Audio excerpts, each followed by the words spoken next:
Nasubukan na po ba ninyong pagtawanan kayo sa pag-share nyo ng Ebanghelyo? Kami ilang ulit na po kaming napagtawanan. Minsan tinataboy pa kami. Talagang sinabihan kami, alis na kayo. At yung asawa ko, sabi niya sa amin, nananahimik yung asawa ko, kino-convert ninyo. Kasi may sakit po yun, yung dinalaw namin. At family friend naman po. Ayun, at yung isang kasama ko na kabago-bago lang na Kristiyano, sumama sa evangelism, sabi, ay ganito pala. Sabi ko, ay talagang marami ka pa ma-encounter kung gusto mong sumama sa amin. Talagang makakaranas ka ng persecution. Sinabi ko sa kanya gano'n. At syempre, nung mag-Bible study kami, pinag-aralan namin nangyari kay Noah. Si Noah ang unang pinagtawanan kasi he was being asked by the Lord to build an ark, right? And during that time, alam niyo po ba kung gaano katagal binild ang ark? 100 taon po yan. Dahil nung araw, mahaba naman po ang buhay ng mga tao. While building it, mga tao nagtatawanan. Tingnan mo na, nabubuwang ka na, nasisira ng ulo mo. Ang ganda-ganda ng araw, ang ganda-ganda ng panahon, nag-build ka ng ark. Ha, ha, ha, they were laughing talaga, na parang talagang nabubuwang o nasisira ang ulo nitong si Noah. Pero si Noah kept on doing. Ayun ang maganda naman sa ating mga Kristiyano. We kept on doing kung ano yung ginagawa natin. Anyway, yung ginagawa naman natin, ito po ang pagiging ambassador natin ni Christ. We are ambassadors of the Lord, di ba? We are new creation. We are grace person. Tayo ay mga tao na binago, kaya tayo ang gagamitin ng Panginoon upang ma-reach out ang buong mundo. Kaya we keep on doing yung evangelism, sharing the good news of praise. Kaya hindi tayo dapat magulumihanan, pagtawanan man tayo and all that, because that's part of the Christian living.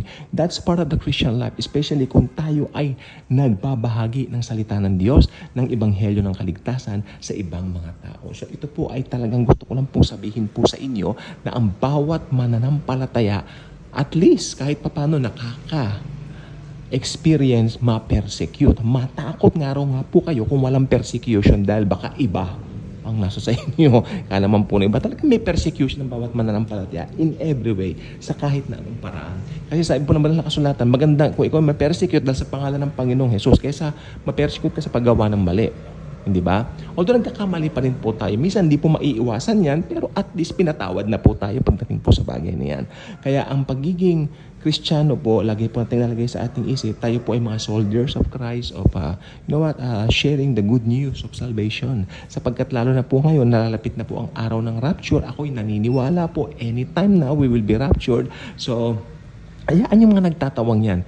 Yung mga nagtatawang yan, tiyak, maiiwan po yan at ma-experience nila ang great tribulation. And they will meet this one person na magra-rise to fame during that time, ang Antikristo, ang Antichrist. Sigurado po yan, panigurado po yan.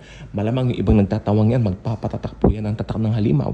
Ako, marami po akong kilala na mga tao na talaga nabubuhay sa kalayuan ngayon church age. Walang panahon sa Diyos. Actually, ayaw makinig ng Bible studies. Pag nag-share ng good news, na-shut down kami. Parang shut up.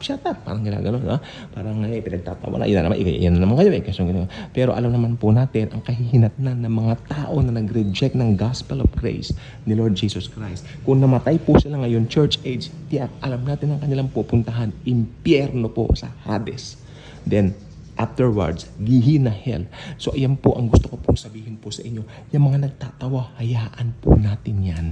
Di po ba? Hayaan po natin yan. Huwag kang mahiyang magdala ng Biblia. Kung ikaw ay estudyante, huwag kang mahiyang magdala ng Biblia. Mangaral ka, mag-share ka ng faith mo sa mall, mag-pray kayo doon. Ipakita ninyo sa mga tao na tayo ay mga asin at ilaw. Di po ba? Hindi naman sa pinapakita mong hypocrite ka. Hindi yun. It's not being hypocrite. It's about expressing kung ano talaga yung nasa puso mo. Yan ay walang iba kundi new creation. Na naging new creation tayo, hindi dahil sa mabubuting gawa natin, kundi dahil sa ginawa ng Panginoong Jesucristo sa krus ng Kalbaryo. Therefore, bawat isang believer, naniniwala ako, may kakayanan na mag-share ng good news. Kung iba nagsasabi, wala akong kakayanan, wala akong talent. Hindi po talent ang pag-share ng good news.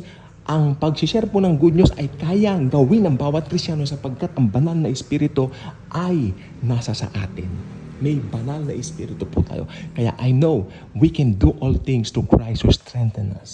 Di po ba? Yan po ang maliwanag na nakatala sa Biblia. Tayo po ang ambassadors of the Lord Jesus Christ and we have to share the good news of salvation sa ibang mga tao na hindi pa nakakarinig nito. Bye-bye po for now.